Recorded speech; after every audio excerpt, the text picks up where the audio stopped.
Welcome to the silent screams, where the quiet isn't peace. It's a warning. Every story you'll hear here is said to be true, whispered by those who lived to tell it, and by those who didn't. So turn off the lights, put on your headphones, and listen closely, because the things you're about to hear aren't just stories, they're the echoes of real nightmares. Pause, faint sound of a distant scream, then whisper, this is the silent screams.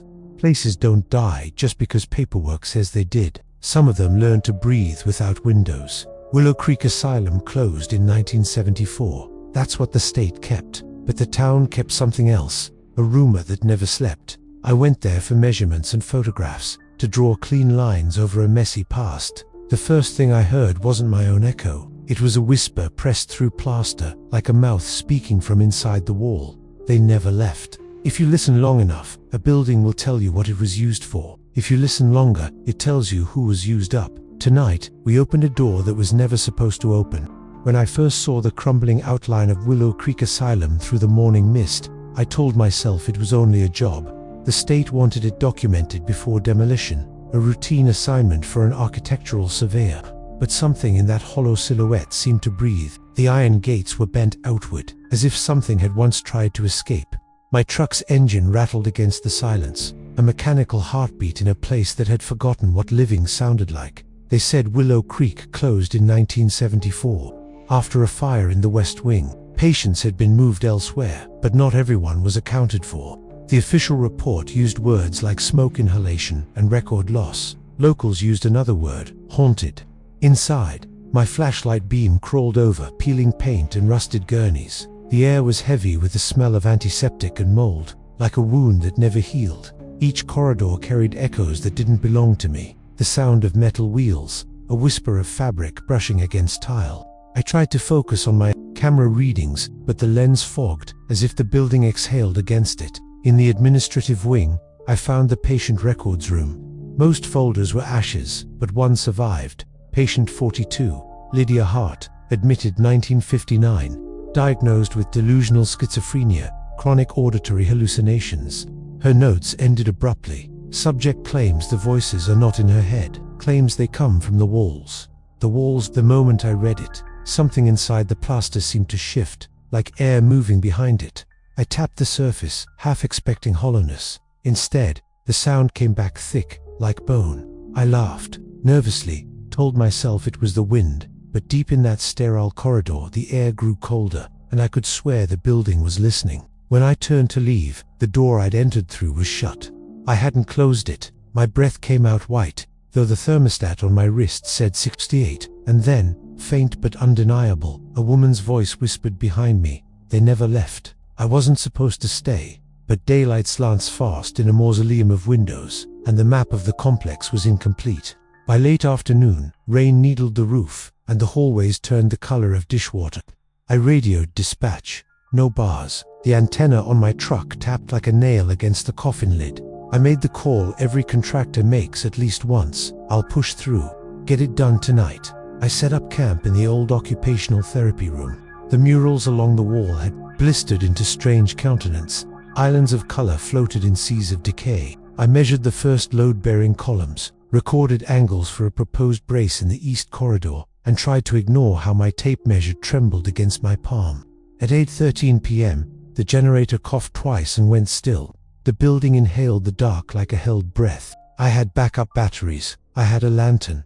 I had stubbornness. None of those explained what happened when I swung the lantern toward the doorway and saw a woman in a hospital gown step into the hall. She didn't look at me. She looked at the wall, pressed her ear to it, and nodded as if someone inside gave instructions. "Lydia," I whispered before I could stop myself. The lantern glass flashed, and there was nothing in the doorway but plaster and the faded directive. Quiet hours, 8 p.m. to 6 a.m. I told myself fatigue breeds faces. A rational brain can grab that like a handrail. Still, when I unrolled my sleeping bag, I did it away from the walls. Sometime near midnight, the building's pipes began to talk. That's what I wrote in my notes. Pipes talking. It wasn't banging or settling. It was syllabic, a rhythm-like conversation heard through a hotel wall. I tilted my head and recognized the contour of human breath. "Please," came a male voice, distant, filtered. like vibrating through wood. "Please, it's too tight." Another voice answered, a woman's, reciting numbers. The lantern dwindled to a butter yellow coin, and my eyes adjusted to that weird interior twilight when everything takes on edges softer than memory. In that half-light, I saw the paint on the far wall swell with a pulse that matched a heartbeat. Mine, the building's, I don't know, but when I pressed my hand against it, the wall was warm. My last clear thought before sleep drugged me was a childish one. If I sleep, they'll come out. If I stay awake, they'll stay in. Somewhere between a whisper crawled up from the plaster, exactly at my ear, and used my name the way a nurse uses your chart. Morning pride opened the asylum with grey fingers. The generator stuttered back to life, and with it the familiar bustle of my purpose returned. Laser rangefinder, digital level, camera. Doing gives shape to fear. I focused on the west wing, the site of the fire, where the hall dead-ended at a scorched steel door distorted by heat into a permanent sneer. A welded plate read W3 restricted. The key I'd been given didn't fit. The lock had melted long ago into a single cataract of metal, but buildings, like people, hide their arteries. The west wing footprint suggested more square footage than the accessible corridor allowed. I ran measurements and found a discrepancy. 6 feet of missing space behind the wall. Running alongside the blocked ward, a false hallway had been erected.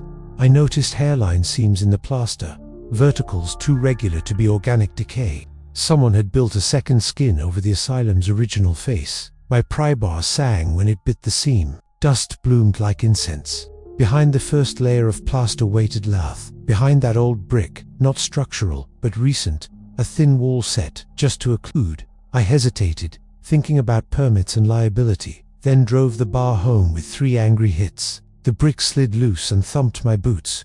Beyond, a black slit exhaled a smell of damp canvas and old medicine, and something else. The sweetness of rot turned museum dry by time.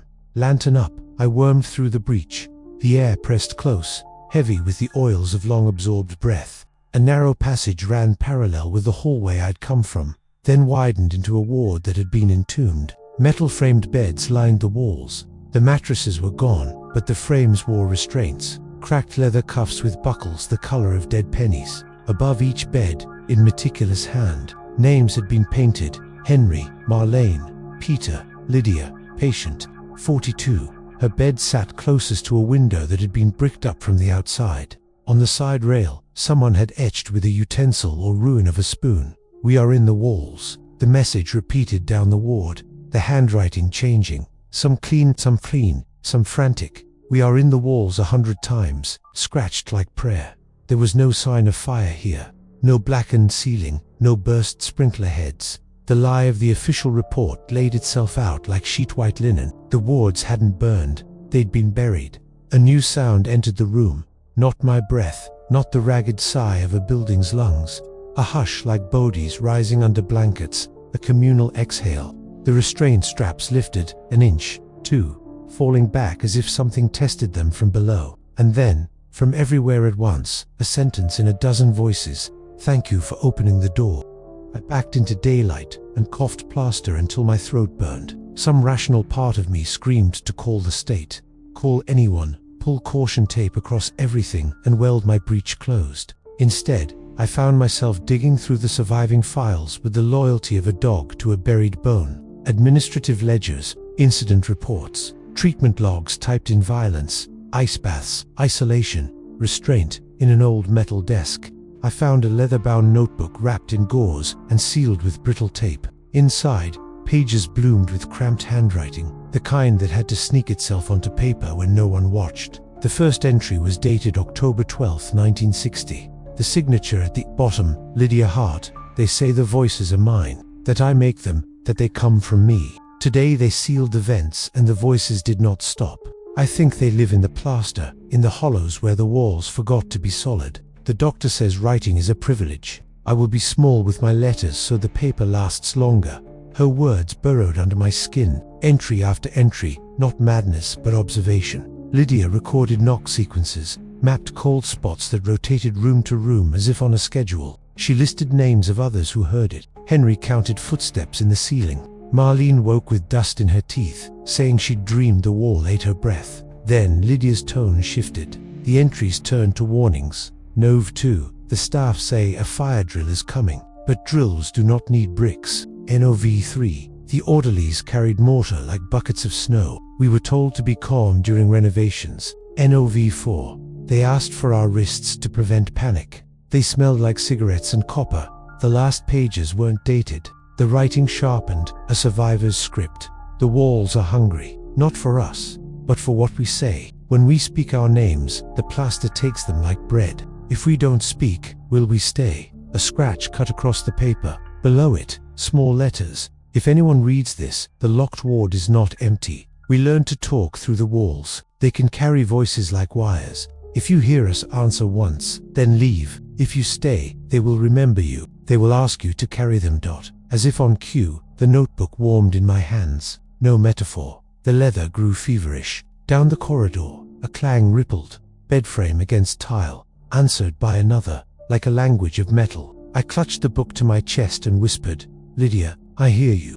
And somewhere inside the bricked ward, a woman whispered back, "Then write our names down where the fire can't reach."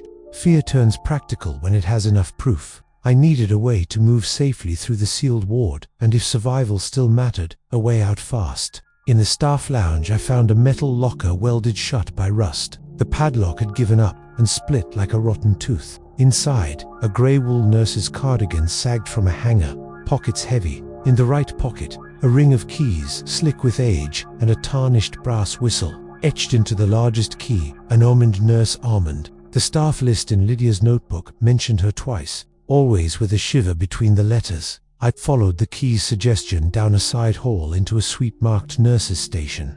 Beyond it, a locked meds room, a records annex, and another door whose top half was barred like a confession booth. The key turned with a snowfall of grit. Inside, the walls were cleaner, the floor less scarred, a pocket of preserved authority. On the counter lay a clipboard with carbon copy forms for seclusion authorization. Each form had a line for duration, all filled with a tidy infinity symbol.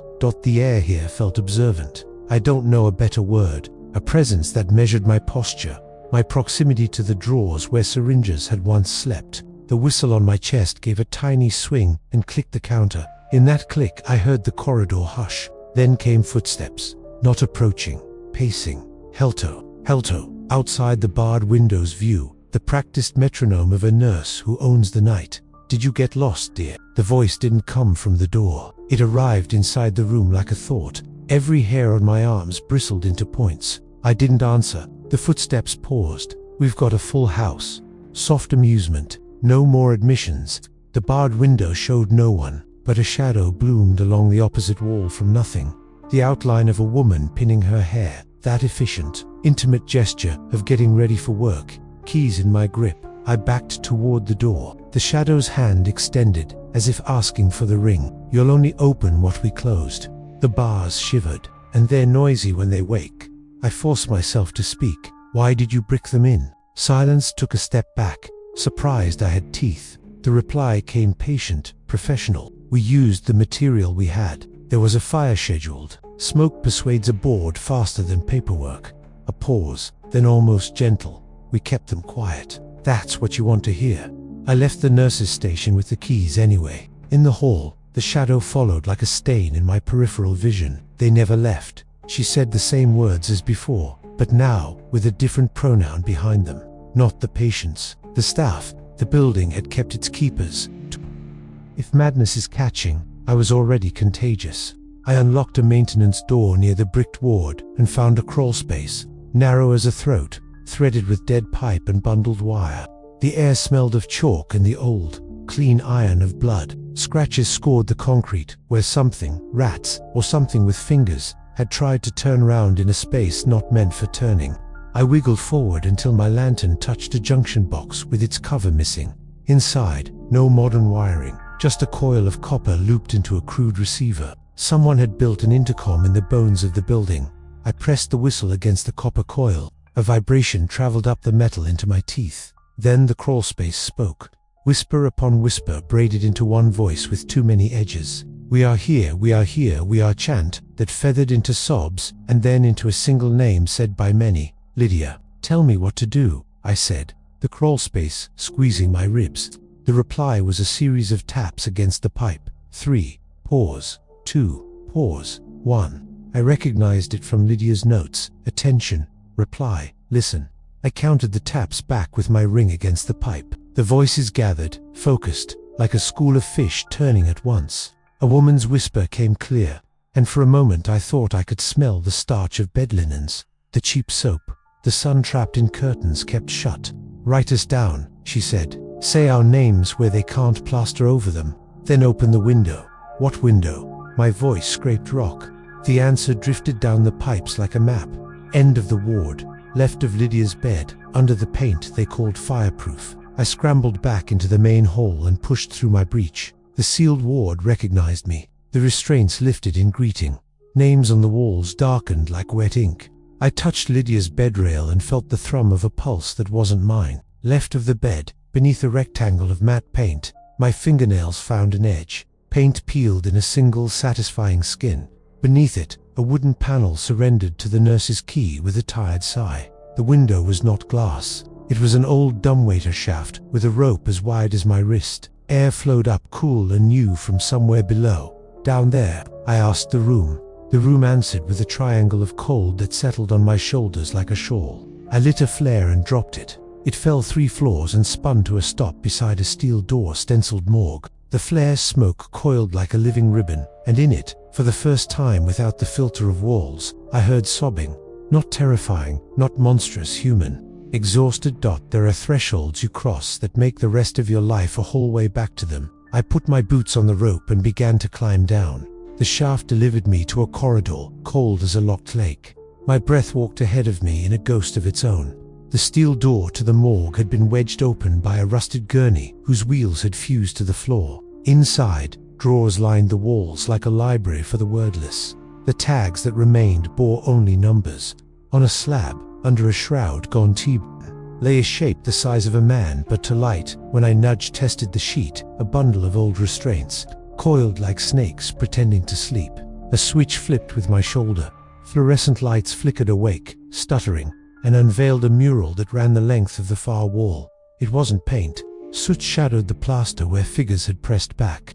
Palms splayed a choir of human silhouettes caught mid-gesture. Not a fire's signature. The edges were too deliberate. Hands too detailed. Not a heat burst, but a recording. I remembered Lydia's line. The walls eat what we say. Maybe they ate more. Maybe they took prints of everything pressed to them. Sound, heat, fear, and kept them. On a desk under the mural, a box of matches lay beside a thin stack of memos stamped confidential. The top memo read like an instruction manual for lying. Scheduled training, evacuation drill with smoke. Below, board visit, 11/6, and press tour, 11/7. Someone had arranged for smoke without flame. And behind that spectacle, under the clatter of policy, a quieter project, walling a ward with human beings inside, dressing it in bureaucratic ash. A cold moved through the room with a purpose, like a person looking for a seat. The drawers whispered. A tag trembled like a seashell on a string. Something about the mural's hands pulled my own up until my palms matched to sootprints. My fingers slid exactly into old, recorded grooves. The wall hummed. A series of images arrived not in my eyes but behind them. A nurse extinguishing a cigarette under her shoe. An orderly counting bricks. A doctor writing indefinite on a form. Lydia teaching others to tap code through pipes. Words from 100 throats braided into a sentence I could not stand. They buried us. But first they taught us to whisper to the plaster so we'd sound like ghosts. My hands tore away. What do you want? I asked the mural, ashamed of how tiny I sounded. The wall answered with a sudden warmth under both my palms, like 2 other hands holding mine just long enough to be human. A thought I knew wasn't mine formed clean as a printed line. Tell them our names. Open the doors. We will walk on our own. Above us, something heavy toppled a bed, or a memory of one. The building had begun to wake in layers. I pocketed the memos, lit a match, and held it to the mural's edge. The soot flinched but did not burn. I'll try, I said to the cold, but I can't carry all of you. The drawers answered, metal on metal, like laughter without joy. You won't have to. We never left. Back in the locked ward, I set up my voice recorder on the floor and pressed record. My pen hovered over a page opened to its spine. Names, I said, one at a time. It felt foolish, like a seance conducted with office supplies. But the air changed, not colder, exactly, more organized, like a crowd rearranging itself into a line. The first name came like a coin slid across a counter, Marlene. Then, delays, as if people pressed their lips to the wall and waited for their names to push through. Peter, Henry, Agnes, Evelyn. Some names wore decades like coats too heavy to remove. Others arrived naked, just sound. Each time, I repeated them out loud until the syllables felt sturdy. The recorder crackled with fringe sounds that only later, in headphones, would make me sick. Tiny knocks, breath harmonics, a wetness that suggested mouths too long without water. In real time, adrenaline saved me from that knowledge. I wrote and I spoke, made ink roads back to people paved over by process. Every so often, a nurse's voice glided along the corridor, brisk and condescending. Hush now. It slid behind me, in front of me, never at a distance, as if the air adopted her tone whenever it moved. The dumbwaiter shaft side. I followed it down to the morgue again and found a second door I'd missed, painted the same color as the wall, invisible, until the lantern caught the sheen of old varnish. It opened into a records annex sealed. Behind a bookcase, the carpenter's lie so elegant, I almost admired it. Inside, on rolling shelves, boxes labeled with patient numbers, slept dusty and undisturbed. This was the rumor I'd half heard in contractor bars, that places like Willow Creek don't lose records, they hide them. The nurse's key made easy work of the file locks. I pulled a box and found, beneath the expected intake forms and medication logs, photographs, not medical portraits, snapshots, patients in the yard, patients at craft tables. A Christmas tree dragged in from somewhere, the year snow laid clean over the ugliness. On the back of each, a name in blue fountain pen. I laid them out, like a chapel floor. The temperature shifted. Something leaned close without weight. Say us, a voice pleaded. Woman, early 30s maybe, vowels Midwest flat. Say us, so we stick to more than this place. I obeyed. I said each name. I paired it with a face. I put the memo about the fire beside them like a caption for a crime. And then, with fingers that would not stop shaking, I unlocked the morgue street-level loading door. Cold, outside air entered like a blessing or an audit. In the corridor above, restraints fell to the floor in a soft, concurrent thud, as if a dozen people had just remembered how to lift their hands. Something passed me on its way out. A temperature, a relief, a pressure like bodies, slipping by apologetically in a crowded theater aisle. The air smelled briefly of laundry hung in real sun. I cried then, not nobly, but like a child whose parent has finally come home, knowing full well they will not stay. Behind me, one voice remained. I didn't need the wall to tell me her name. Lydia, I said, and the building answered like a heart remembering its beat. Her presence didn't chill the room. It steadied it, like a hand pressed to a shaking shoulder. You came back, she said, and the wall beside her bed smoothed, fissures knitting a fraction. I pulled the leather notebook from my bag and set it on the rail. I read you, I said. I'll take your book out. I'll put it somewhere, it can't disappear. The nurse's silhouette pooled on the far wall, crossing her arms. She's ours. The shadow's voice softened with a pride I hated. She keeps them quiet. Lydia's reply carried the weary humor of someone who has been misdiagnosed as a symptom. I kept us talking, a breath, not in air, but in the way dust lifts. You said our names. That loosened the mortar. I can open more, I said. Doors, windows, we can. The idiocy of we in a room like this nearly doubled me over.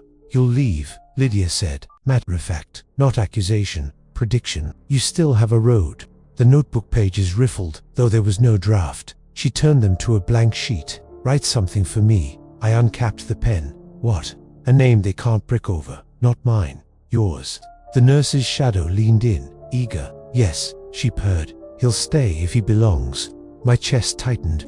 The trap was elegant. Bind the living to the ledger so the ledger persists. Make me part of the asylum's text so the building cannot be demolished without demolishing. A citizen with a social security number and a mother who still expects his Sunday call. I set the pen down.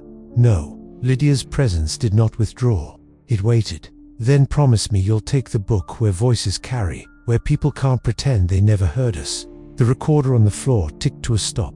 The battery finally spent. Tell them what they built on top of us. Make them use our names, till their mouths know we were real. I promise, I said, and meant it in a way that frightened me more than anything the asylum had shown. The nurse's silhouette thinned, a smear of objection. He owes a fee for services. The shadow's hand extended again, longing for the keys, for the whistle, for anything to make me a staff member by proxy. I turned, taking in the ward one last time. Beds like rib bones, names above them like ribs numbers. Lydia's bed, nearest the knot window, closest to the possibility of sky. What do you want, Lydia? She knew I wasn't asking about doors. To go out last, she said. To make sure they all went first. A pause, human and small. Then to hear my own name outside of here. Once, from someone who isn't afraid. I nodded. I'll carry you. She laughed, a sound like pages turning fast. And in it, I heard the soft truth of her bargain. I already was. Dawn unstitched the night with pale thread. I opened every door that would open without collapsing something vital. I wedged the morgue loading bay wide until the outer air was not an intruder but a resident. The building sighed as temperatures equalized, and in that sigh lived a procession. They did not march. They did not moan. They moved the way names move when finally spoken toward. Air dot in the lot. Frost etched my truck's windshield into lace. The first sun laid a white lane across the grass to the road, like an invitation. One by one, the weights inside the asylum shifted from here to elsewhere. I didn't see them. I felt the absence, the way a tongue feels the place where a tooth used to be.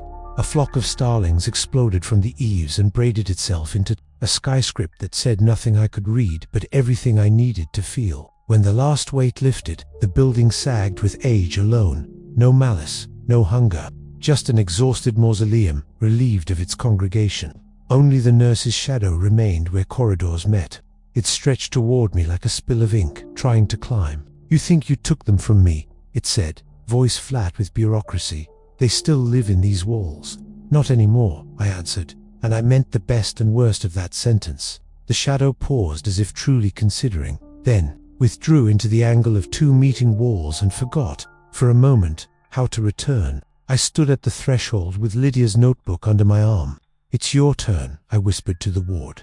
The air remained, the way a room remains after a body leaves it warm. The restraints on her bed clinked as if unfastened by a careful hand. I waited, nothing dramatic. Just a change in the pressure of the morning, like a held breath finally let go. Outside, the world remembered how to make ordinary sounds. A truck downshifting, a crow scolding metal, a wind that belonged to trees instead of corridors. I set the notebook on the hood of my truck and wrote the last entry myself.